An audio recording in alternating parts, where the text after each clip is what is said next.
And we are back, or I should say, I am back. Week 4 of the college football week or season is upon us, practically gone. It's a little bit after 10 o'clock Eastern time. We're doing this show every weekend, every Saturday.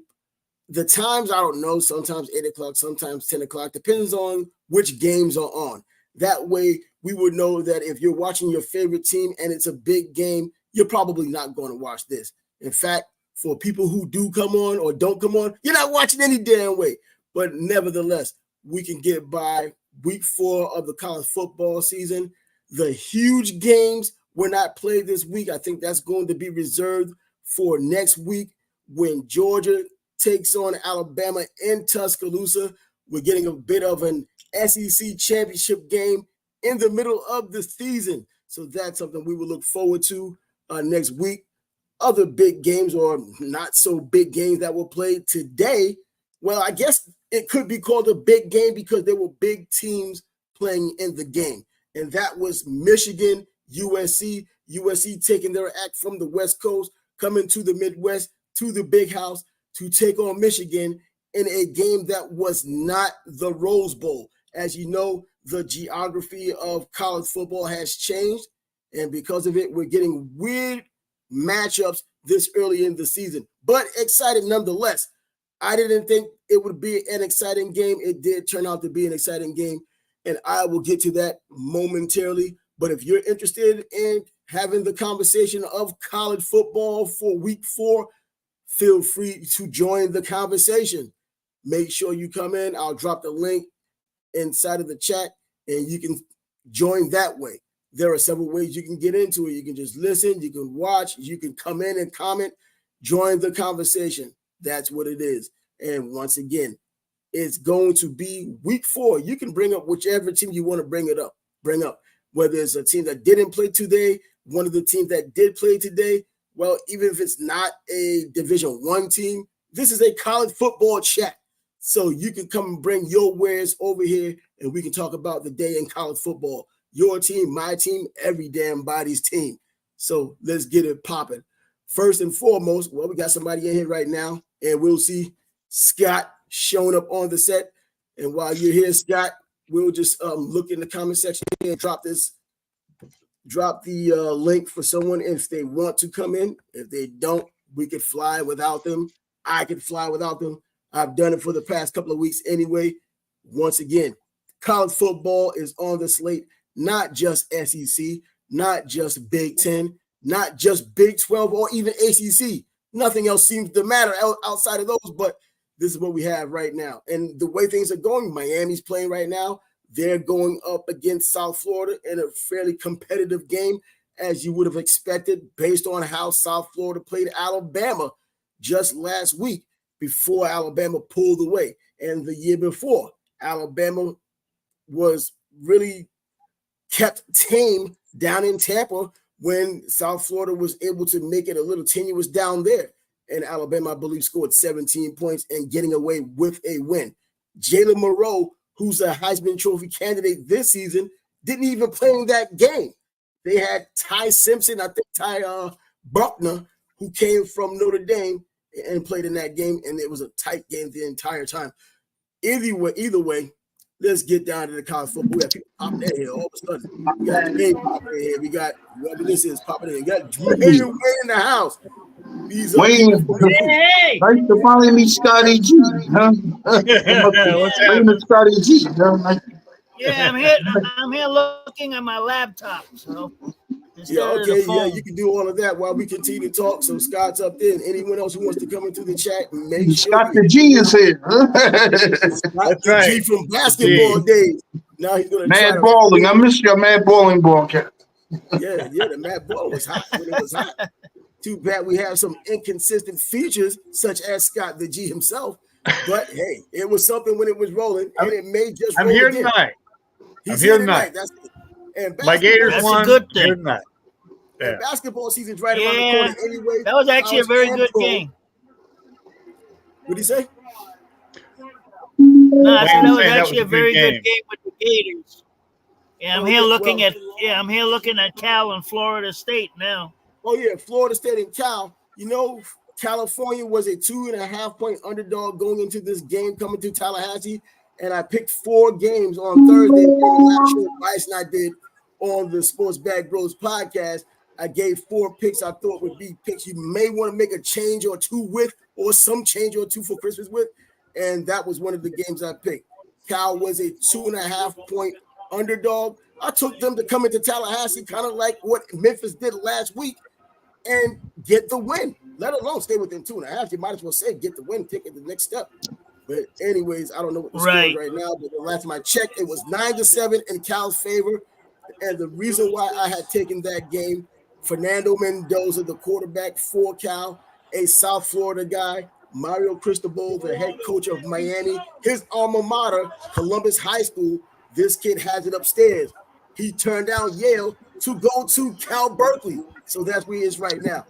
And Miami's playing South Florida right now, too. They're starting to pull away a little bit. The last time I checked, if any of you are watching it live, keep me up to date with it.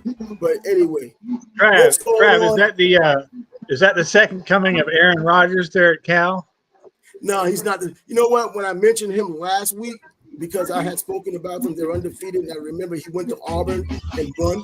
And I think he's a solid quarterback. I don't believe the way things look. He may even get an invite to the combine. He may get an invite to the combine. But I think he's just going to have a great or good college career. And he's one of these intellectual guys that if football doesn't work out, he'll go the way of Myron Rolle, do something different. I don't know about becoming a neurosurgeon like Myron Rolle did coming out of Florida State, Rhodes Scholar, etc. But Fernando Mendoza has it upstairs, turning down Yale. Cal's a good place. Cal's a good place for that. Cal's an excellent place. It's not quite the academic quality of Florida, but yeah, it's up there. Yeah, you know what? When you talk about it in academic circles, they may have the football quality of Florida or a little better. They may have the football quality of Florida this day and age. But anyway, and the thing, that's the sweatshirt. That's the sweatshirt I have in the locker. Have you seen what? See what? Well, no, I said that's the sweatshirt I have in the locker. Oh yeah. I watched the Clemson and North Carolina State game. Clemson and stuff. Yeah, Clemson and North Carolina State. Well, first of all, I wanted to start off from when football started, I guess, last Thursday. Then you had college football on Friday, the usual slate that happens during the season. And I wanted to talk about that South Alabama game because no one typically talks about South Alabama. They were going on the road against Appalachian State. I believe they were an 8.5-point underdog. And the reason why I even brought them up was because the previous week they played Northwestern State and they won 87-10. I don't even think it was a classless move. It was just they couldn't do anything else to keep the score down other than take a knee. So they just played the game, and you can't take away kids who hadn't played. You can't take away the fun of football from them and tell them to go easy on the competition. So that's how it ended up being 87-10. They go to Appalachian State in North Carolina. They beat Appalachian State fairly good. In fact, very good. 48-14 is the score. So Appalachian State, if you saw them years ago when they were 1AA or FCS, they upset Michigan. I think college football fans know they upset Michigan back then. And they came into the 1A ranks. Now they did well. I think they were the first team, I think, that won 3 national championships in a row. They may have a Division II. Or it might have been the Division II school. Their Division 1AA at the time. But anyway, I brought that up. But their quarterback, Gio Lopez, is primarily what I wanted to completely talk about just for a split second because he's one of these quarterbacks. He's from Madison, Alabama. He's one of these quarterbacks you don't hear anything about because of the school they played for. Kind of like Malik Willis played for Liberty, and until he started doing big things at Liberty, you never really had taken Liberty seriously.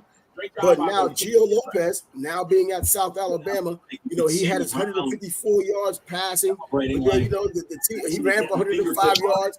But the team as a whole ran for 320 yards. And then on top of that, last week when they did play Northwestern State, they ran for 363 yards. So, I just wanted to throw that out there because I think South Alabama deserved that credit.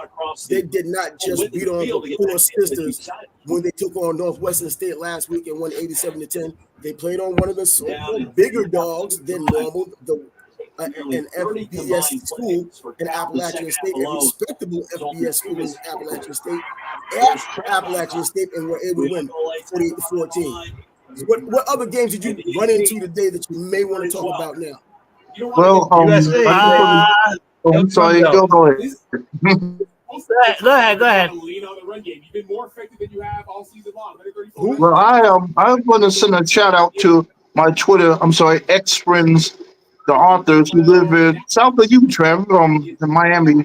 Pam, Brian, and Andy. Your Buckeyes put a whooping on Marshall. Yeah, well, you know what? They're supposed to put a whooping on Marshall. In fact, even when Ohio State is putting whoopings on Marshall, you can kind of see between the lines and see the talent that's there and try to translate that talent.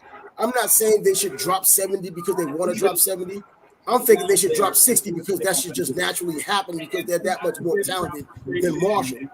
Marshall's a good MAC team, but I don't think they're as good as even right now. Northern Illinois, at least when they beat Notre Dame, Northern Illinois now ranked 23. It won't be that way on Monday because they lost themselves. Right. And when you like Ohio State, I see you rocking their gear sometimes. Yeah. There's a couple of schools that are like Rutgers is actually doing pretty good so far. Wayne drops. He wears everybody's gear. It doesn't matter. Winning or losing, he's wearing everybody's gear. Baseball, basketball, football, it doesn't matter. But Ohio State-wise, Will Howard is there. Yeah. They're expected to do some serious things this year. Ohio State is also expected to be seriously in the mix when it comes down to the national championship game. They should win the Big Ten this year, but now after watching Michigan today, I'm kind of thinking twice about it. But in any event, Ohio State, they did what they're supposed to have. Will Howard comes in from Kansas State. He takes over for Kyle McCord. Kyle McCord is now at Syracuse, who I'll talk about in a split second. But yeah, since you brought up Ohio State first, not too much ado about it. 43-14 against a team you should have beaten just about that score, or even worse. I mean, he didn't put up spectacular numbers, 275 yards. He even managed to throw an interception against them. But Quinshon Judkins, I think, is probably the player of the day with his 173 yards and 2 touchdowns on the ground, averaging over 12 yards a carry. I think that's probably what you get out of today's game with Ohio State going against Marshall. And the incumbent Emeka Egbuka, you know, he was there on the other side of Marvin Harrison Jr. last year, so he's already, you know, he knows what he's doing there. He's probably going to be another Ohio State first-round wide receiver himself. 111 yards for him today. And Jeremiah Smith, who, if you're watching national college football, you already know who Jeremiah Smith is, the true freshman wide receiver sensation from Chaminade Madonna High School down here in Florida, by the Miami area, #1 wide receiver in the country last year, perhaps the #1 player overall. He played for Ohio State. He had about 70 yards, still averaging over 20 yards of reception. A true freshman. So yeah, that's the Ohio State spiel I have for now. Yeah. What do you think? Go ahead, Wayne. Now, what do you think about the matchup for Georgia and Alabama for next week? I think it's Thursday. That's obviously the biggest game. That's going to be the biggest game of the week, and perhaps up until now the biggest game of the year. The reason why is because now that there's not an East and West in the SEC, and you have even more teams with Oklahoma coming in and Texas coming in, now you have the SEC championship game pretty much being played earlier. Pretty much played early, and it may get played again. You know what I mean? So you get the chance to see that between those two teams. But that's something you can break down later on because, well, it needs to be broken down in its own set. And I guess Bias and I will talk about that either Monday, probably more so on Thursday, because it'll be closer to the day it's supposed to happen on Saturday. Closer to that day, Yeah, and you never know what may happen in practice. Someone pulls a hamstring, someone gets injured, something just happens, someone gets suspended, even though I don't think Kirby is going to suspend anyone or even Kalen DeBoer is going to suspend anyone of consequence if something were to happen between now and that time. So Scott, ongoing thing, Trav. Be much in Colorado. It's an ongoing thing with me with Coach Bryant. Colorado loses 7 by 7 points, 24-17 against Baylor.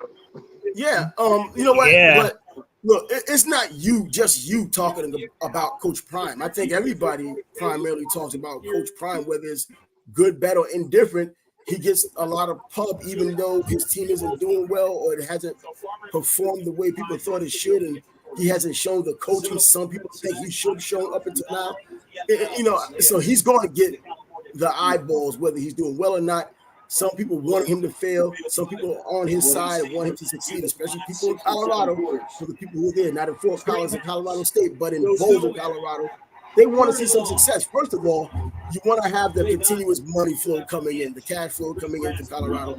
Second of all, you don't want him doing too well or getting upset and leaving right away to, I don't think, an NFL job, but to a bigger college job, which now as time goes on, I don't think too much about him going to another job, because why would a bigger job want him based on the type of atmosphere you see at Colorado? From the outside looking in, people may call it toxic, and I know other people don't think it's toxic.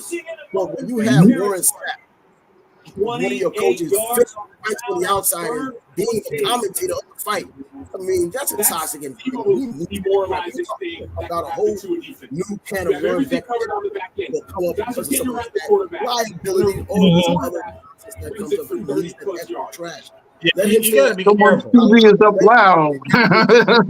You got to be careful with bringing those canes into the program. You always got to be careful of that. Well, he's a Speaking Florida of State which, guy. We bring in Seminoles to the program. Warren Sapp is just the guy who just graduated, so he could play, so he could coach football at Florida State, at Colorado. speaking Coach of Prime's which, gonna get his pop. the There Canes are should starting. be- Huh? The Canes are starting to pull away, 36-15 now. Cam you know Ward's what? got about 350 yards passing and 2 touchdowns. And the good thing about that is with Ward, I didn't believe in him when he became available. I saw him at Washington State, and not because I tuned into Washington State games. I saw him based on a lot of highlights or people cutting to it, so that's essentially a highlight as well. So I never really saw a whole game with him. I don't think anyone stays up on the East Coast until 12 or 1 o'clock in the morning to watch Washington State.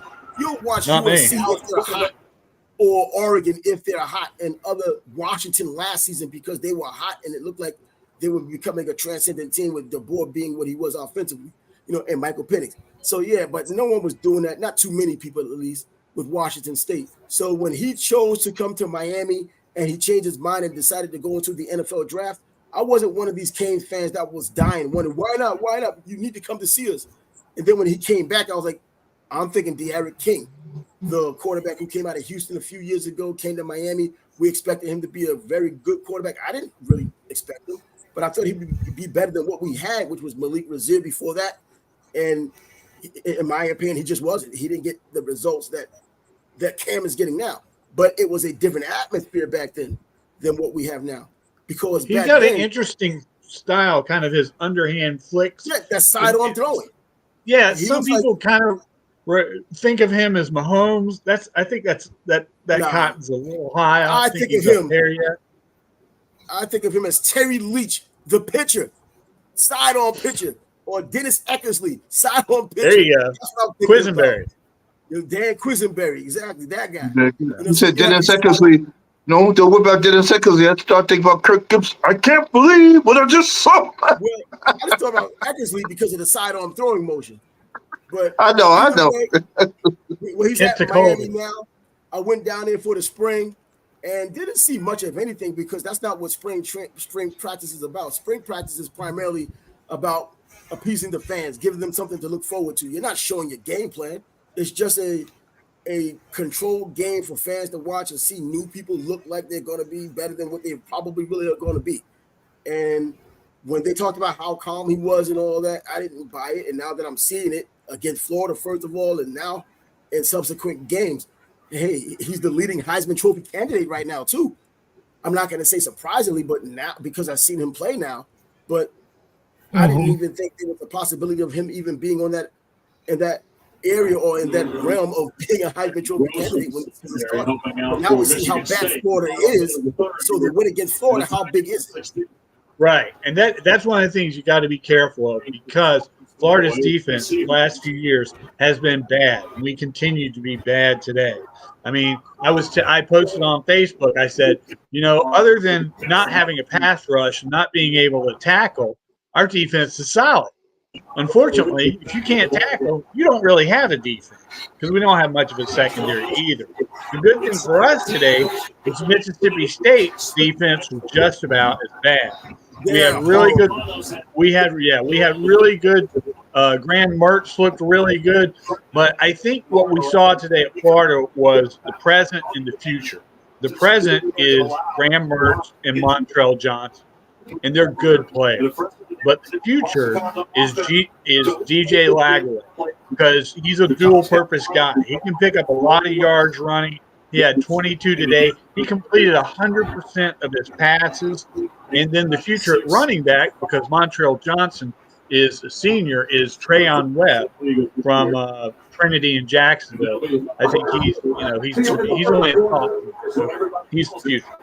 He's the future. The future of our defense, the future of our coach, I don't know. Well, the future of your coach is a new coach. And from what I'm hearing, it looks like they may go after James Franklin at Penn State. That's not a bad game to get him to come down here. Florida is a bigger program, in my opinion, than what Penn State is. So I wouldn't be surprised if he did come back down here. He started off at Vanderbilt, so he's been down here before in the Southeast. He knows how competitive it can be. As long as we don't get Lane Kiffin, I'm okay. And Lane Kiffin was the next guy I was thinking about. I know. Lane Kiffin. Oh, wow. I ain't heard that name in a minute. You don't gotta like him, but the guy can coach. He knows he can. He can. I'm not doubting his coaching ability. I just don't like him. The next generation. I don't like everyone. Everyone likes James Franklin, so he seems like a decent dude. Kiffin, James Franklin, because no one's ever going to be 100% in favor of everyone's favor. But James Franklin, I think, would be a good coach down here. Ever, as far as a head coach goes, and they could have had Charlie Strong years ago. But anyway, we're not even going to touch on that. But Florida, and when you talked about DJ Lagway, he was the player of the year in Texas. You expected him. He was the number one dual threat quarterback coming out of high school. So it's no surprise he's been thrown in. But we've also seen quarterbacks in the past, or players in the past, as true freshmen. I don't care how many teams you played against in high school who were considered national powers, whether it's Mater Dei in California, Bishop Gorman in Las Vegas, Aquinas down in Miami area, or Fort Lauderdale. I don't care about those top power schools. It's not the same when you go to college. Even the lower tier college football teams, like right now with Mississippi State, that's better than almost anything you've ever seen. Now, this deep in the season, they've seen other players, other teams better than those Mississippi State. But a high school freshman has those issues. And I remember watching Chris Leak coming out of Independence High School. At that time, the best quarterback to come out of there forever. He was two-time Gatorade Player of the Year. He was 1A or 1B in terms of USA Today All-American with Kyle Wright from California that year, who ended up coming to Miami. And then he gets to Florida, and he's not necessarily doing well. Whoa, Travis Hunter throwing a hissy fit. He's on Dion's team. Isn't that what they do? Hissy fits. But anyways, moving forward, did you see the game on Friday night, or was it Thursday night? Illinois took on Nebraska, the battle of unbeaten teams, and Nebraska has their own true freshman quarterback in Dylan Raiola, who was the number one quarterback of the 2024 signing period. Fresh off the street, his father is a former Remington Award winner for Nebraska, played for the NFL, so Dylan's been places. He's also been places in high school. I think he played in Arizona, he played in Georgia, one of those travel kids. But he is the number one quarterback coming out of the 2024 class. As a true freshman, he's been given the job at Nebraska, and he's delivered so far. Even with the loss to Illinois on Thursday night, he has still delivered based on the numbers. They lost 31-20. He had 297 yards. He had 3 touchdowns. He only threw 1 pick. Nebraska's legit. Nebraska, he's legit. Nebraska's still growing with Matt Rule, and I've heard some Nebraska people already complaining about it. Stop. It's one loss, but they're complaining because it is a Big Ten loss. But let the process work itself out. And part of that process is having patience to wait for Dylan Raiola and his teammates to continue to gel and be that finished product. And a finished product isn't in your true freshman year. In other SEC news, Missouri, ranked number 7, almost lost to Vanderbilt. You know what? They pulled it out. I wouldn't say that as if it's something that's completely wrong. Yeah, it probably can. In today's college football, especially with the transfer portal, you have to think about how things change almost overnight. Vanderbilt, in particular, they get one player from the transfer portal. I mean, they've gotten more than one player, but the player that made the biggest difference is now their starting quarterback from the transfer portal, a guy I've talked about for 2 previous seasons to now, and I'm still talking about him now because he's now at Vanderbilt, Diego Pavia, the quarterback from New Mexico State. He's the reason why they succeeded in the way they've succeeded so far, and even falling short today, this is a game in the past on the road that Vanderbilt would have just been fodder in the SEC. Right. Normally, I mean, Missouri's ranked number 7, which I guess that begs the question, how seriously should we take the polls at this point? Well, you know what? And if you watched any earlier episodes, I've already mentioned how I think they should go about ranking these teams in the future. You probably might want to rank the top 5 or 10 because typically, if they're in the top 5, they typically have a lot of returning starters. So you see a lot of the team that you saw the previous year. So chances of them losing early may not be as obvious as a team that lost everyone, like Michigan. They just threw Michigan at number 10 because they couldn't put them at number 1 as defending champs. They didn't take, I think they did take into consideration, but I don't think they took into serious consideration of Michigan. Head coach is gone. Your running back, Blake Corum, is gone. Your whole offensive line is gone. Your number 1 backup is back. But defensively, most of your players are gone. They do have some pretty damn good defensive players. Will Johnson, the defensive back, who may likely be the number 1 cornerback coming into the 2025 draft. I think he could have been the number 1 cornerback coming into the 2024 draft. So I just think that they were just put at number 10. And then when they lost to Texas, like they should have lost, they fell even further. I think if they would start off at number 15 or not ranked at all, let this play out until October, and then you can put the pieces where they are. Right. So are you surprised when they beat USC today? No, I picked USC to win. Today I was surprised. I picked USC plus 5, minus 5. Actually. Oh, Travis Hunter getting into a fight with somebody. Yeah, I guess that frustration is setting in. I knew that was You got to keep your head, man. You got to keep your head. The reason why I picked USC to win was a lot of the reason why I picked Texas to win. It looks like Michigan has lost too many players. And as it turns out, we're a little further into the season. And they changed quarterbacks, by the way. Warren Davis was sat down, and Alex Orji came in, and he's the quarterback today. And he's not a passer at all. He's athletic, so he uses his legs a lot. I think he only threw for 37 yards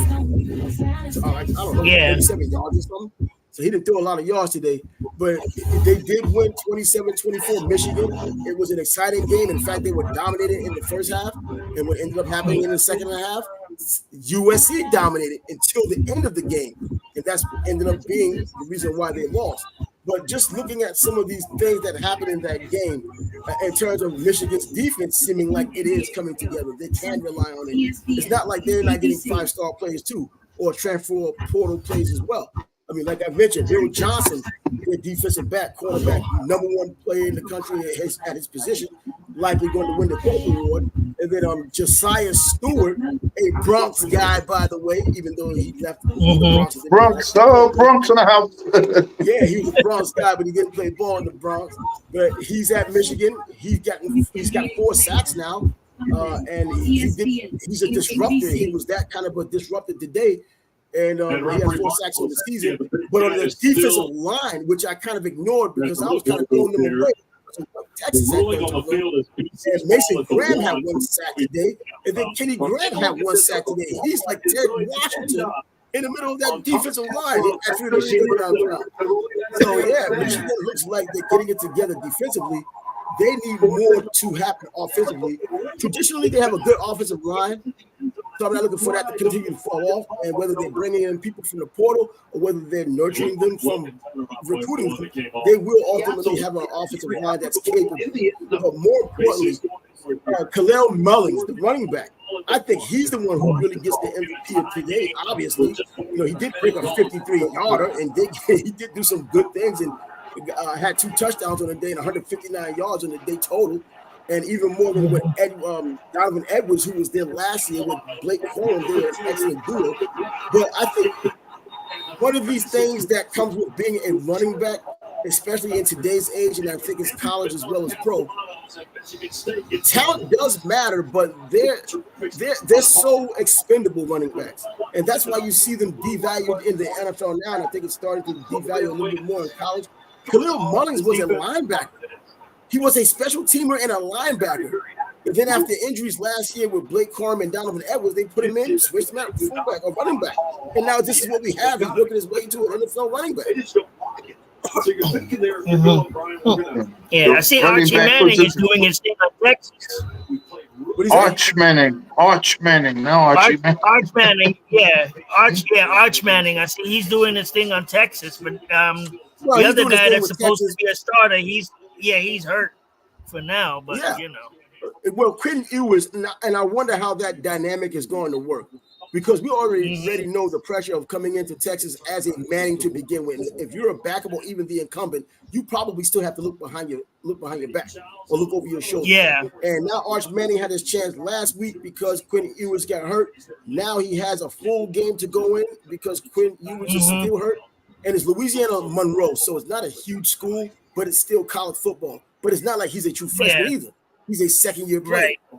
And I think pressure-wise, Steve Sarkisian has his work cut out for him, because as soon as Arch Manning did what he had done last week, all of a sudden the Heisman talk starts, as if this senior quarterback is not on your team anymore and may come back. They probably will. So I wonder how that dynamic is going to happen. Have we seen the last of yours?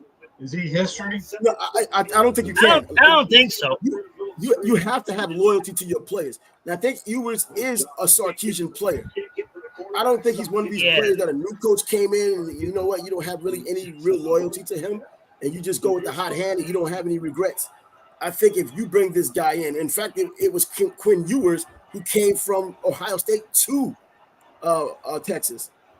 And so he was kind of all over, wasn't he, at Alabama at one point? He was at Ohio State. He was the number 1 quarterback. Okay. In fact, he had that huge $1 million NIL deal. Right, the whole NIL thing. He was still a high school. Right? Yeah, it just depends on who your agent is these days, I guess. Well, you know what? Taking out agents, right? I wonder if your agent for NIL is the same agent you use for your NFL. I don't know anymore, man. All the rules don't even matter anymore. But going back, everybody's going to be following the money. Yeah, that's what I'm saying. If I'm Ewers' agent, I might be sweating a little. Well, I mean, if you're sweating, what are you going to do? Go somewhere else? Start all over? Nothing. Suck it up. See if you can sign Manning. And then go to another team so NFL coaches can see, okay, well, he doesn't get his way. He doesn't like things. He moves on. Well, that seems to be a lot of players now. Back in the day, that's the way the world is. Back in the day, coaches didn't like to see that instability. They didn't like to see a person pout and leave because he didn't get his way. And that's the way I saw Joe Flacco, believe it or not, when he was at Pittsburgh first, before going to Delaware when he lost his job to Tyler Palko. Tyler Palko beat him out, and he leaves and goes to the Blue Hens in Delaware and becomes a first-round draft pick. Yeah, it didn't hurt him. No, exactly. It didn't hurt him. But I'm saying from the standpoint of, if I can look at that exception, I don't think you can make it the rule of just leaving every time. With over 3,000 people going into the transfer portal, though. And by the way, not all of them go. Not all of them are taken. I think about 49% go back or something like that. So, by the way, the good thing about the portal now is some of these high-quality quarterbacks we may have never seen. Like the guy who was at the guy who's at Pittsburgh now. He was at Georgia. He was at Alabama. And then he transferred. No, I'm talking about He transferred to Ohio State. He was in Georgia, transferred to Ohio State. Then he got drafted this season. No, he got picked by Chicago, and then he just got traded to Pittsburgh, and he started. Oh, you're talking about Justin Fields. Yes, yeah. I mean, Justin Fields when he played against Trevor Lawrence in college, he looked better than Trevor Lawrence. And we may have never seen that guy. That is true. That is true. Transfer portal wasn't as open as it is now. No, we would have seen him because I remember him as a high school player. He was the top quarterback in the country coming out of high school, and he did choose Georgia. And the problem was when he had gotten to Georgia, Jake Fromm was still at Georgia, and he's one of these guys that thought he was better than Jake Fromm, and he probably wasn't. As it turned out, he was a better collegiate quarterback than Jake Fromm. He didn't want to wait his turn like Jake Fromm had loyalty from Kirby Smart to at least finish up there and leave whatever he was ready to leave. And the true freshman, which would have still had 2 years left, maybe even 3 years left after Jake Fromm, he couldn't wait. So he ended up going to Ohio State, putting up those video game numbers. He put up absolute video game numbers. He had single-digit interceptions and over 40 touchdowns. He was electric. He was electric. And the problem is that Georgia has such an embarrassment of riches. You know, they'll have three of the nation's top quarterbacks at the same time, you know, have to choose from them. So I'm saying under the old rules, you know, he may not have been able to play as much in college, you know, because he had to take a year off and stuff like that. And what I mentioned about the transfer portal in the past, and it is a problem to a degree, but typically starters aren't leaving and going to the transfer portal. It's typically backups and backups to the backups that leave and look for other opportunities. Well, yeah, 3,000 people, they're not all starters. No, exactly. So it's typically a bunch of disgruntled people who may have been 5-star players or 4-star players coming out of high school, and things didn't exactly pan out when they had to go against that top-notch competition. And they realized what college football on the highest level competition really was, and they could not crack the lineup. I mentioned Jerome Ford, who's now the running back for the Cleveland Browns. He was at Alabama. And if you're at Alabama, there's at least 10 to 15 other running backs, walk-ons and 5-star, 4-star, not 3-star. And he was a fellow 4-star running back. But he had to wait his turn because those guys were in front of him.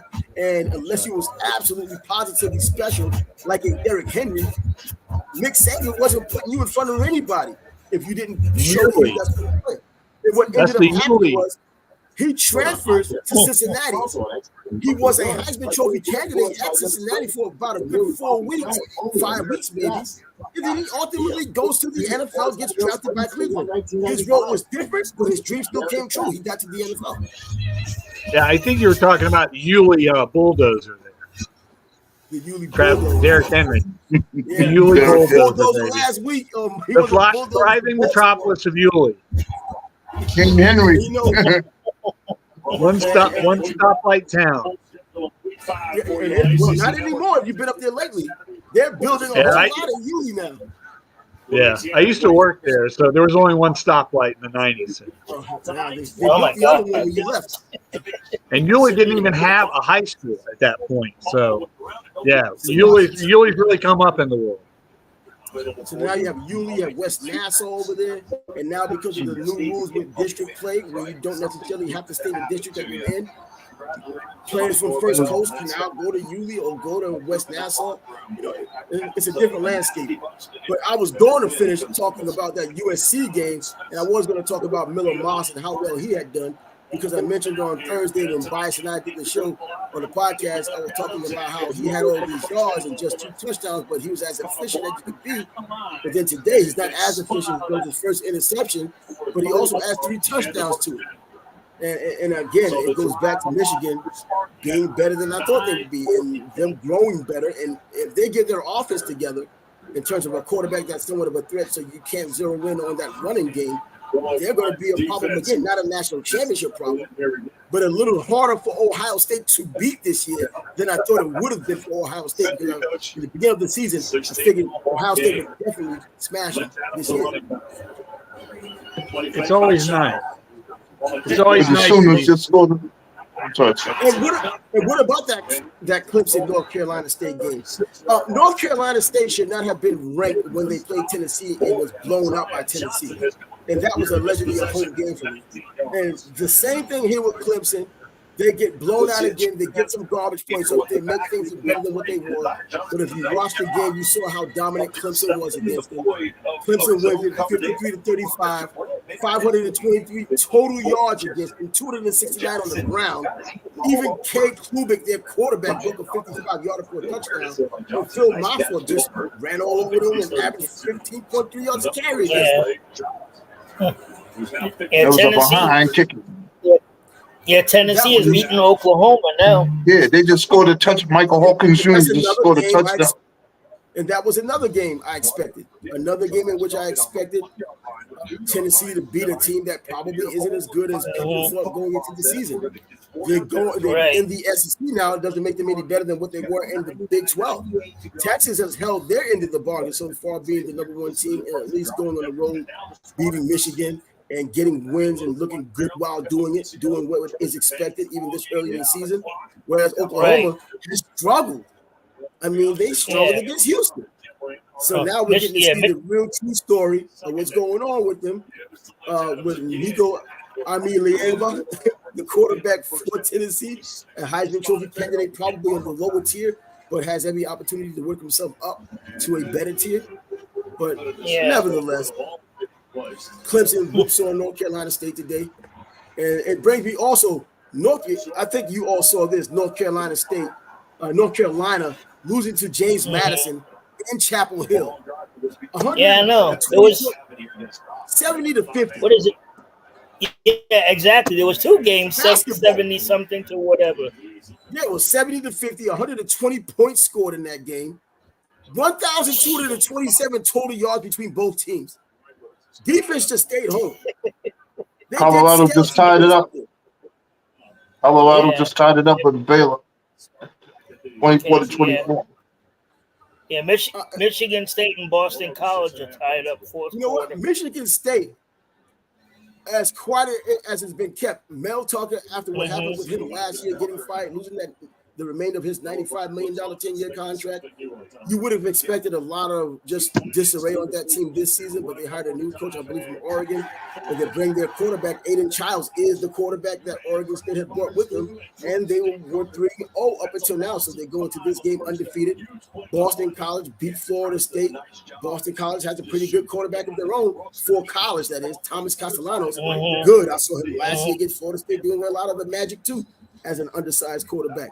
But Michigan State, give them credit. They went on the road a couple of weeks ago, and they beat Maryland in somewhat of a shootout. I wasn't expecting that. I expected the continued disarray from last season. But so far undefeated, and this is just another. And it's not difficult to play in Chestnut Hill, but I think, and that's where Boston College plays, but I think that there's a fair opportunity for Michigan State to win this game. I don't think Boston College is formidable. And beating Florida State didn't prove anything, because we're seeing now Florida State just isn't a good team. So guys, I got to hop off for obvious reasons. Land my plane. Wayne, good to see you up here. You're welcome, sir. All right, man. All right, guys. All right. So as it turned out, going back to that North Carolina and James Madison game, the only reason why I even brought it up is because of the numbers. 70-50, 120 points scored in the game. You know, that's right. That's not even, come on, that's not even football. That's just stuff.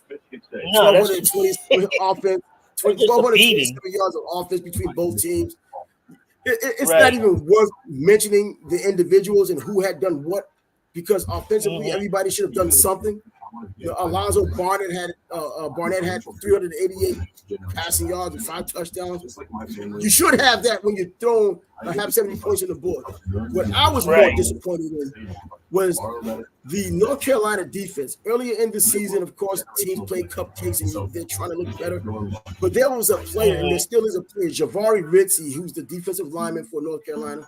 He had me thinking of players like Julius Peppers, who played for North Carolina, a special player obviously gone into the Hall of Fame this past summer. I thought he was going to be like one of those guys, and what ended up happening, he had 5 sacks in the first 2 games.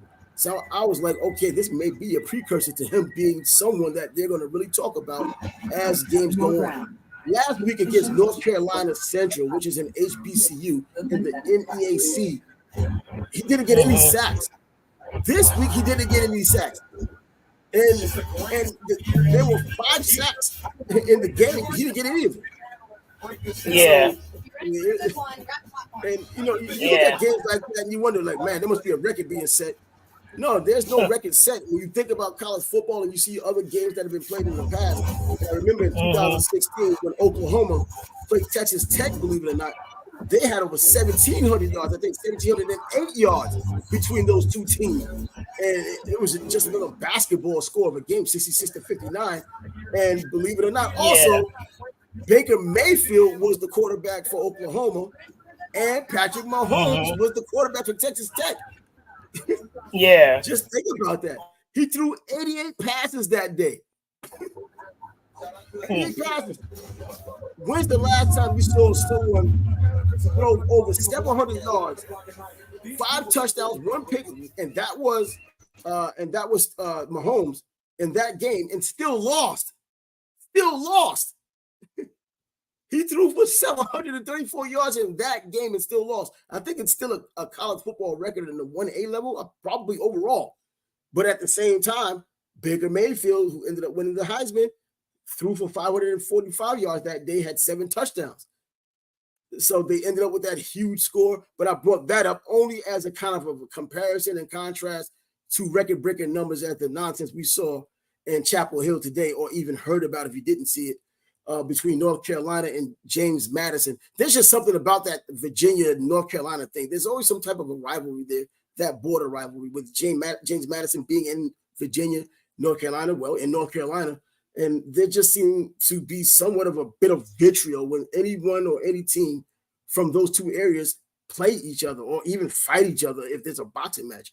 But 70-50, 1,227 yards of offense, that's crazy.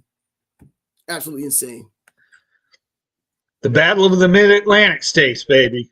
The Battle of the Mid-Atlantic States. Yeah, you know what? That may be something to it, but I know with Virginia and North Carolina, there's always something going on like that where it belies the odds sometimes. You can see North Carolina have an excellent season, and then they play Virginia, and it's close. And then there's a little bit to it with Georgia as well, with Georgia Tech.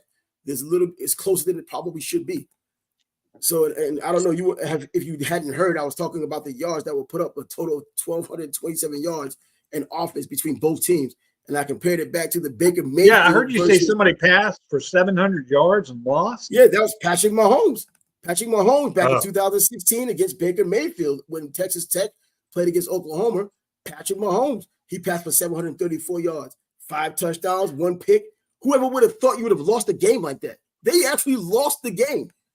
Because Baker Mayfield had 545 yards and 7 touchdowns, no picks. And to top it off, with all those yards, he had 545 yards passing, 7 touchdowns. And then Joe Mixon still had 263 yards rushing. Come on now. Yeah. Speaking of Oklahoma, Tennessee fan, after they choked out that horrible Rocky Top bloody mess, you biased Oklahoma today. And it is welcome to the SEC because they are taking it to them. Texas is holding up their end of the bargain so far. And once again, let me announce for anyone who might be in here that you can go in and check the link. And if you want to come in and spiel along with us and have a conversation, go ahead and do it. I put the link back out there. So if you want to hit the link and just want to comment or whatever the hell you want to do, go ahead and do it. I try to do this every Saturday night. I kind of pick and choose the times in which it happens. Like next week, it's probably going to happen at 11 o'clock because Georgia and Alabama are getting together. And I'm not going to take the time away from other people who may want to watch that humongous game in Tuscaloosa next week, trying to listen to me put crap together and say things. That's anyway. Hold on. Oh God, my vision getting blurry like Flavor Flav out here. But anyway, for real. But yo, another game. You know what? Like I said on our podcast, the sports. Don't believe the hype. Huh? Don't believe the hype. Don't believe the hype. It's a sequel.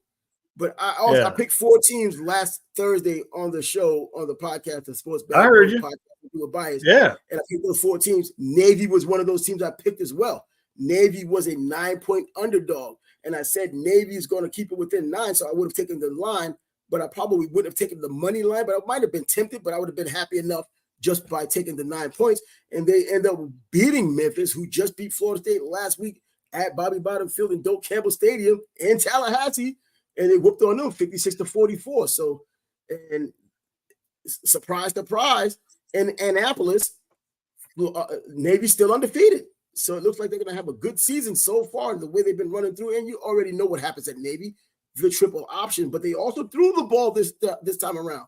Over 190 yards passing in Navy. So if Navy's throwing over 190 yards and they're going to do what they do on the ground with the triple option, you're going to probably have problems because it's so hard to prepare for this late in the season. And so Blake Well, beating FSU, beating FSU this year is like beating Florida last year. So that's not something to hang your hat on. But I want to say this about beating Florida the year Florida lost to Georgia Southern. Those kinds of losses. Punch Seminole fan before I punch myself. That's usually the way I go. Man, let me the West Coast teams. Let's say this: the West Coast teams are looking pretty shabby so far. We've got USC obviously lost to Michigan. LSU really took it to UCLA, and it looks like Cal is probably going to lose to FSU, who has really been going out of their way to be horrible this year. I'm not saying that Florida hasn't hung with them, but Florida State's out. They've lapped us a few times on that front. USC also beat LSU. USC what? USC also beat LSU in the beginning of the season in Las Vegas. Yeah, I was talking about today. Oh, today. Okay. Because the West Coast teams, hey, you know what? West Coast teams is only geographical now because now conference-wise, they're representing the Big Ten. And in some cases, the ACC, the Atlantic Coast Conference now has Stanford on the West Coast and Cal Berkeley on the West Coast over here. They're just setting to play one another. Negative. They can put any label up there they want. I know where. I've seen a map. Those guys are West Coast. Cal went to Auburn just they can join and beat Auburn. They can join the SEC if they want. They're still West Coast teams. Oh yeah, well, you know what? Why do you keep going back to pass games? Let me have my fun. I'm picking on the old Pac-10 teams today. Let me have my fun. Pick on the Pac-8 if you want to go back that far. They were the Pac-8 up until 1978 when Arizona State and Arizona came in. And the 10 and the 12. And then it became 10. Then 12. Are they going back? It's kind of like the Big Are they 8. back to the Pac-8? Are they back to the Pac-8 yet? No, they're back to the Pac-2 because only Oregon State and Washington State are there, but they did just bring in other teams. I believe it may start next year. So I think they did bring in San Diego State. I think Boise State. So they're the Pac-2 I don't know now? for sure yet. I got to look at the list. It's the Pac-2 now? It's the Pac-2. It's only Oregon State and Oregon State and Washington State. And they got a waiver to be able to schedule teams on the outside, primarily, I believe, from the Mountain West Conference. But I think a deadline for them to schedule teams has passed. So it's not an end-all be-all, but it has passed now. So I think there may be another time in which they can make it up. But now, since they've announced that these other teams will be joining the Pac-11, 10, 12, I don't know what the hell they're talking about. But and these lesser teams, it's not going to make them a Power 5 conference because it says Pac-12, but you're bringing in San Diego State. What's the future looking down the road? I've heard some people theorize that it's going to be 2 conferences, the SEC and somebody else. Well, I'm thinking just one mega conference and everyone succeeds from the NCAA. Just take what's in the Big Ten and what's in the SEC, get those guys together, keep that lot of money, forget everybody else. The NCAA is finally going to get their comeuppance for all of the shenanigans they've pulled for decades, going back even further than Brian Bosworth. So everyone else they knew was getting paid under the table, they decided to kill him anyway. Those kinds of people. Why does everyone hate the NCAA? I hated them when they gave Florida the penalties, but well, yeah, I mean, look, the things that they do. Now, I understand there's cheating and all that, but some things they decide to let it pass, and some things they decide to let go. Like the Brian Bosworth when he had the the NCAA shirt against communists. I forgot Communists. what it said. I remember that. Yeah, the That communist back shirt when he wore. communists meant something. Yeah. Yeah, that's when it really meant something because it was before the wall came down. That was 1985 Right. when he wore that shirt. So yeah, Wow. the wall didn't come down until later. What, That was 89? serious business back then. Yeah, it was serious business, man. You know, it's like back then, mentioning McCarthyism actually mattered. Now people don't even know who the hell it is. They think it's the quarterback for Minnesota who's out for the year. JJ. Yeah, it's JJ. Yeah, JJ that McCarthyism. That's what they think that is now. This is the Taking the year off McCarthyism. And you know, I went to go through a few games. That Navy game is the one I talked about as well. I talked about Blake Horror, their quarterback, 192 yards passing, which is kind of special for Navy. He had 2 touchdowns doing it, but in true Navy fashion, he also ran for 211 yards. So he had a huge day. He accounted for 6 touchdowns, and we see how they won 56-44. So yeah, so that's something to look at. And Navy undefeated. Army still runs on people too. Air Force seems to be the team that's kind of not doing what those teams had done in the past. Air Force was always the best of the 3. Late, they haven't been. And all 3 of them haven't been great, but there have been times, at least in recent memory, where Army has done well and when Navy has done well. You know, Navy is kind of getting back to that now. But moving up forward, man, Penn State played Kent State. And the reason why I even brought that up, Penn State is number 10 in the country. The reason why I even brought it up is because Kent State needs to get fired. I'm not talking about a particular coach. They need to get fired. The team needs to get fired. Just ban the program. In the past 2 weeks, they had gotten beaten 127-0 because after the latest loss they had against Penn State today, 56-0. Last week, they lost 71-0. Right. And I knew this type of thing was possible because they were the ones, even though they're a MAC team and the MAC isn't that bad. Come on, I don't know why people look at it as if they're bad. They lost to St. Francis of Pennsylvania. That's when I knew things were kind of going to go downhill the rest of the season. Yeah. What you know what's interesting is you've never had scholarships at the Ivies or at the service academies. Obviously, if you go to the service academy, your college is paid for, but you've got to pay it back with service. And so maybe those are the only like fair comparisons or teams for now in this age of NIL. You know, has any of that changed? I don't know. Look. Because it seems like they're even further behind. A scholarship is nothing more than grant and aid. That's it. It's a grant and aid, pretty much like a Pell Grant. So it's not. And as far as like Princeton, for instance, most times if you're going to get these kids that are probably the athletes, they probably don't have to have the same standard to get in as kids who are coming in as non-athletes. A lot of times they kind of skew it down a little bit for the kid he's a good student for his level, but he's not a typical Ivy League guy or girl. And so it would be like if you needed a 30, like 36 is the highest you could get on the ACT. The average ACT score for like Princeton is like 34. Bro, that only gives you like two points. The average score is about 34. But you can still get into 99% of the other schools with a 33 or better, or 33 or lower. Or 30, between 30 and 33, you can still get into almost 99% of the other schools in the country.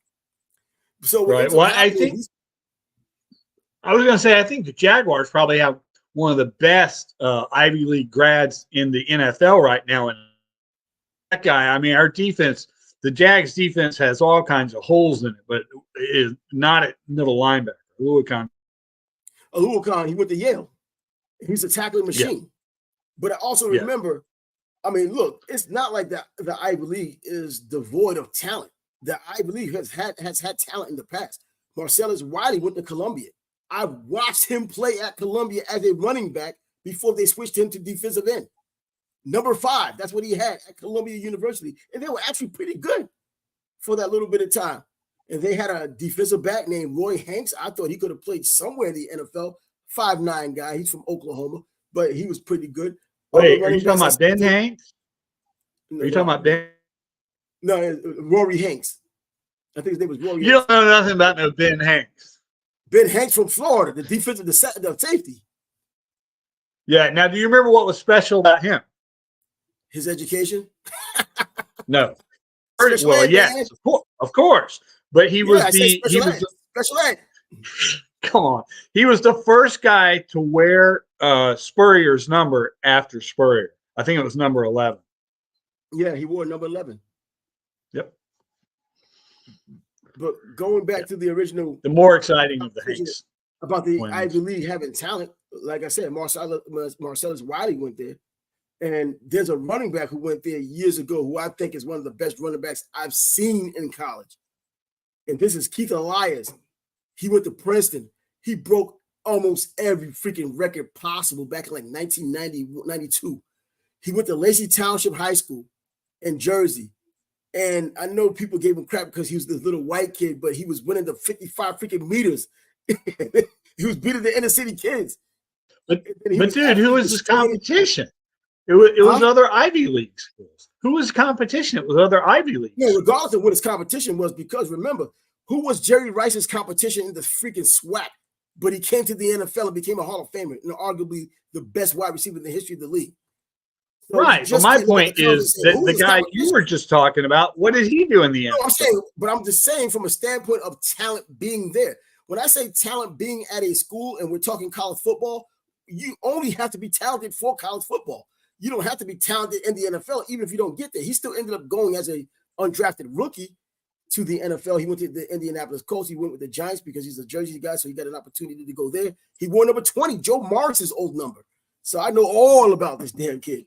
He's an absolute brilliant kid. He played when the Ivy Leagues had a JV because they couldn't play varsity right away. They played their freshman team, and they would play like Army's JV, and they would play other little like military academies and JCs like that.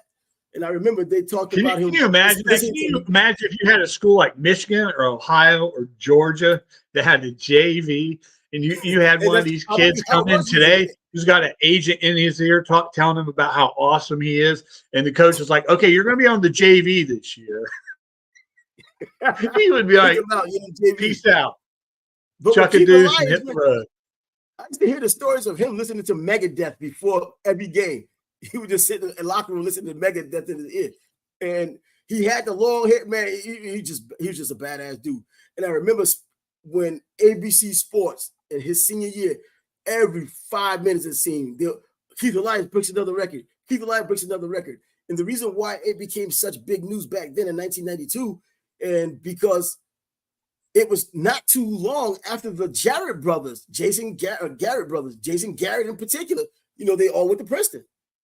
And it was not too long after they left that he was smashing the records of any running back who ever came through. You can go back to Cornell back in the 70s with Ed Marinaro. And what competition did he play? But he still ended up as a Heisman Trophy candidate. Steve McNair in the SWAC. Who the hell did he play? But he ended up as a Heisman Trophy candidate. Went in the top 5 of the NFL draft. So apparently whoever's making the decisions to take these players from these schools that don't seem like they should be there, they're doing a decent job. And even though I don't think Steve McNair is a Hall of Famer, he had a damn good NFL career. And that's all he had. Very good. Exactly. Very good. Now, he was the one that got shot by the girl from Jacksonville. By the girl from here in Jacksonville on Orange Park because he was cheating on his wife. And those are the things that happened. Yeah, but that chick was a psycho too. So that sucked. I know that. I mean, he wasn't a saint. None of us. I'm certainly not a saint. But what I don't, crazy people and guns. Why does it happen so often? Crazy people and guns. Well, you know what? Hey, if they use real gun laws, the talking points. If they had gun laws for everyone to where no one could have it, that means the people who don't follow the law any damn way would be the ones left with the guns. And the law-abiding citizens won't have the guns to protect themselves from those new scumbags out there. If we have 1 million people and there's 10,000 bad people with guns, everybody's going to be at the behest of these people with the guns. And so there is no real way, like I was looking at Australia and how they have gun laws, and you're hearing about all these killings and people getting stabbed to death. And then for the intermittent person who comes in with a gun, it still happens. The gun laws are not for people who follow the law. Gun laws should be for people. Well, it's going to be for the people who follow the law. It's not going to be for the people who don't follow the law, because regardless of what law you put up, and how you enforce it, they're still going to find a way to get it. You shouldn't have had Trav. I turned it to politics. I noticed. I don't know how I did it, but I did it. Yeah, but hey, but that's what it is, man. You know, if you want to get on that subject, and I can go on and on about it, but let's get back to the football at hand. Much better. This is a college football show, and this is not inflection point.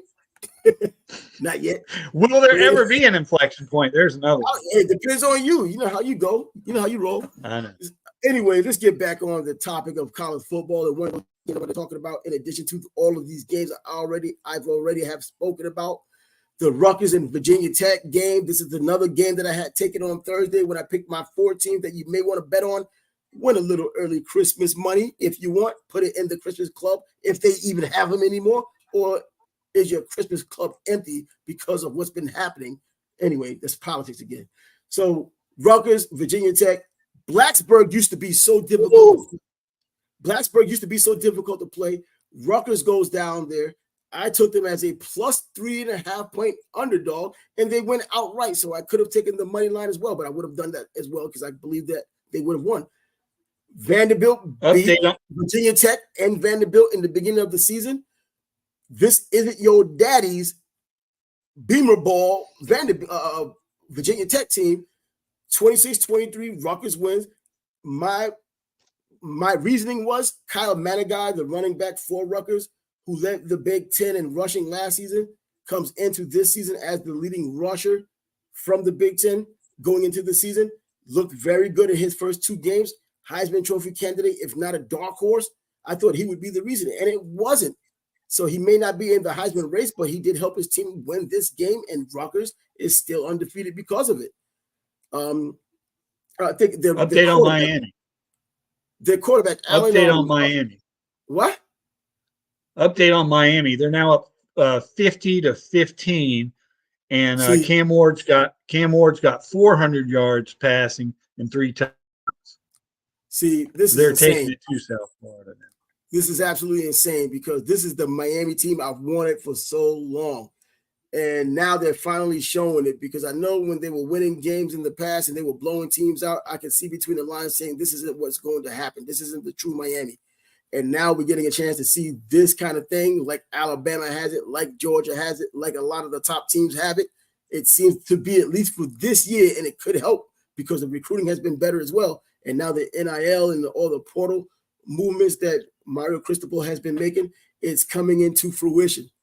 The Canes will finally win the ACC this year, even though they may be an injury away, a quarterback injury away. But Emory Williams, I think he could come in and take over and not do as well as Cam, but with the supporting cast he has and the weapons he has, offensive line he has, the running back he has, not even a placeholder. He's a good player. So your team is finally they're realizing your dream. And you're here stuck on YouTube talking to me about gun policy. Yeah, because it's just South Florida. Okay. Even though, by the way, the color commentator for South Florida, the South Florida Bulls, is Sam Barrington, and he just messaged me last week about what's going to happen with this game. And I told him it will be a possible trap game, which I thought it would be because it's an in-state battle between Florida boys, and it gets a little tighter because of that. But ultimately, like in the Alabama game, talent overwhelms the emotion, and it happened in the second half. You can keep that emotion up in the beginning of the game in the first half. In the second half of the game, you can't. And this is what happened. Miami has now pulled away, and that's what I was expecting. By the way, Utah beats Oklahoma State, pretty close game, 22-19. Yeah, big deal, no deal. No big deal because Oklahoma State isn't that good to begin with. If T. Boone Pickens didn't have his name on that stadium, would they even matter? I mean, seriously, they're not 14. that good a team.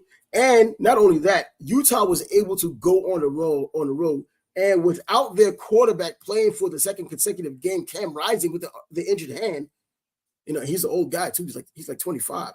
You know, this is like the era of old quarterbacks in particular. But you know, like the Stetson Bennett's of the world. But hey, it works. I would think the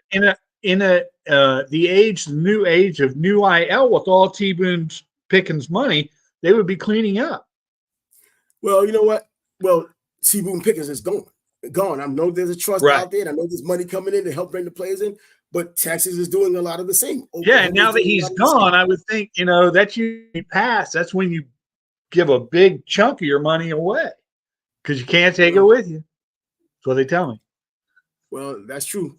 And the Tennessee-Oklahoma game, I think earlier Oklahoma was Tennessee was up, and I don't think is that. Do you have a score in that game? Tennessee-Oklahoma. Yeah, it's still like 3 scores to 22-9 last time. Oklahoma to do anything. Tennessee, I think the old guard is still the old guard. I still think that Oklahoma, not Oklahoma, in the SEC in particular, you still have Georgia, you still have Alabama. Now I think Texas is going to be that team as well. And Ole Miss, even though they didn't score as many points tonight, at least with the last time I saw it, they weren't scoring as many points as they scored all year long. So they got 52 now. I mean, they're playing Georgia South. So they picked it up in the second half then, because I knew Lane Kiffin wasn't going to allow that to happen, period. Yeah, 52-10 at this point. They've got Georgia Southern singing the Statesboro Blues. Statesboro Blues. Georgia Southern wasn't a bad team back when they were 1AA or FCS when they were beating Florida in the Swamp. They weren't a bad team. Remember, they used to have the other Adrian Peterson. Georgia Southern beat Florida? Yeah, Georgia Southern beat Florida at the Swamp. Man, was that our 0-10-1 season? Jeez Louise. No, that was recent. Not recent. It was in the last 10, 15 years. Okay. But I'm blocking that. I'm blocking that out. Exactly. I think that's a mental thing for you. I think you just blocked it out. Absolutely. I'm blocking this whole year out, except for the.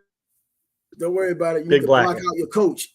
They're going to block him out. Yeah. But I don't think they're in the business of getting rid of the coach and giving them all that money. Like I got to say too today, I thought their offensive scheme really didn't look good. Obviously, things got better as the game went along, but I do think the scheme is kind of unsophisticated, and I think Graham Mertz got a lot of praise from TV. Obviously, the coach really likes him, but there was in that first or second possession, he had a guy wide open in the middle of the time. So I don't think Graham Mertz is a very good quarterback. I didn't think he was a good quarterback at Wisconsin, and I thought he would be a place. He had these huge accuracy numbers. He had these huge accuracy numbers from last year, like 70%. If you followed Wisconsin football for years, decades, like I've seen, and players who have come through, especially quarterbacks, Darrell Bevel being one of those quarterbacks as well. He's an offensive coordinator now. They've always had that placeholder kind of quarterback. The manager, because you have the big offensive lineman and you use your running backs all the damn time. All of those running backs that came out of Wisconsin, even in the years in which they weren't that good, when Barry Alvarez first started coaching there, and they had Terrell Fletcher, and they had Brent Moss at running back before Ron Dane, and all these other running backs that had come through, Michael Bennett with that blazing speed he had. Before that, they just had like a pretty basic offense, and the quarterback didn't have to do anything but manage the game, and that's what they did. The only time I think they had a quarterback that slung it around was when Russell Wilson left North Carolina State to come to Wisconsin and made himself a Heisman Trophy candidate for a few weeks. Yeah, that was the 1 year. Yeah. He left North Carolina State because allegedly they wouldn't allow him to play baseball and football at the same time, and so he left. Allegedly, but hey, that was years ago. So you never really had to be a quarterback to where they relied completely on up at Wisconsin, because the running game was always going to be there. And so Graham Mertz was never the one to take it by the horns and just let I'm the quarterback, and if we're down, we're just going to rely on me. You just put 4 receivers out there, 2 on each side, give me a running back in the backfield for a little blocking, and I'll pick it apart. Never was that kind of guy, and I can't remember the last Wisconsin quarterback who was like that. But anyway, this is about time I can hang this up, man. I think we kind of gone through all the things we could go through in college football for week 4, with games still in progress. Tennessee still in progress, Miami still in progress, but I guess these games are still pretty much in hand. Have you seen the final score? Oh, FSU won.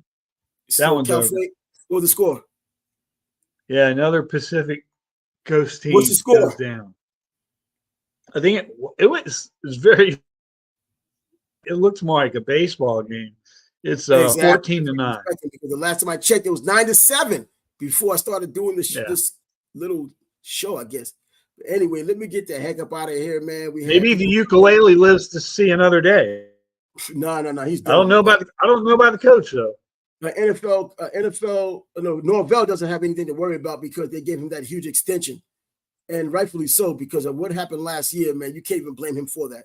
All those players that ended up leaving because of why they were screwed with the CFB last year, you can't blame Mike Norvell for that. That's not a him problem. That was an NCAA problem and a voter problem, and it just sucked. Dude. And I can see why players left. And players they would have gotten killed.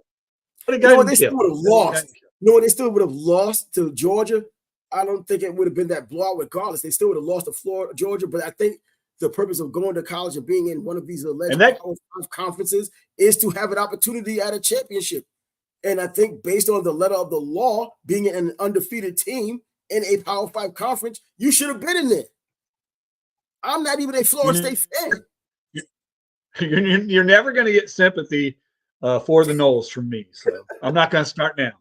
I mean, I just thought it was a matter of fairness, and typically I don't give a damn what's fair and what's not fair, but in this case, and I think that was the death nail for the program because now everybody left in such wholesale numbers, they're left with nothing.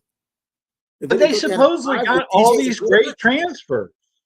These transfers were supposed to be like the best in the country versus Florida, who got the biggest mistake they made was the quarterback position, the most important position that we're seeing what's going on. DJ's a horrible quarterback. He wasn't anything at Clemson. He wasn't too much of anything at Oregon State. Now he's here, and they thought he was supposed to have been some type of a benefit in the transfer portal when he went to Florida State. That's who they wanted. Good. I'm glad he didn't come to Miami. But now Miami has who they have. But anyway, let's get the hell up out of here. This is not a Sports Bag Bros podcast right now. This is just college football, pretty much wrapping up review with you. Week number 4. I'll be back next week, probably at 11 o'clock, only because Alabama will be taking on Georgia in Tuscaloosa, the biggest game of the year up until this point. And we'll get a chance to talk about that then. So whether he's on the other side or I'm doing this solo, it doesn't matter. We're going to still talk about it, or I'm going to still talk about it at about 11 o'clock. So if you're up on the West Coast, if you're able to see it, in fact, the first time I did this, we had someone from Bangladesh come in on here. So the time difference. About time. But anyway, let's get about time. Bangladesh needs to get in the pod or get in whatever this is, YouTube. I'm Trav. He's Scott the G, and the first time he's come along in how long? With a grayer look than he had the last time he was here? Decades. Yeah. Yes. I was just a babe in swaddling clothes last time I was on. It's like it's Bob Barker in the latter years. Come on down. Make sure you come see us next Saturday after the Alabama and Georgia matchup. That's the hugest game of the freaking week, probably of the year, because I don't see too much of anything else changing. Whatever's happening in the Florida, SEC, Georgia. Whatever happens in the SEC is probably going to be the biggest thing that happens in college football. What happens in the Big Ten, I don't think it's going to be like that. It's extremely top heavy in the Big Ten, not so much in the SEC. It is top heavy, but you have more teams in the top. And if you look at the top 10, it's nothing but Big Ten and SEC, and primarily SEC. I think only one team out of the top 7s in the SEC. But anyway, let's get the hell out of here.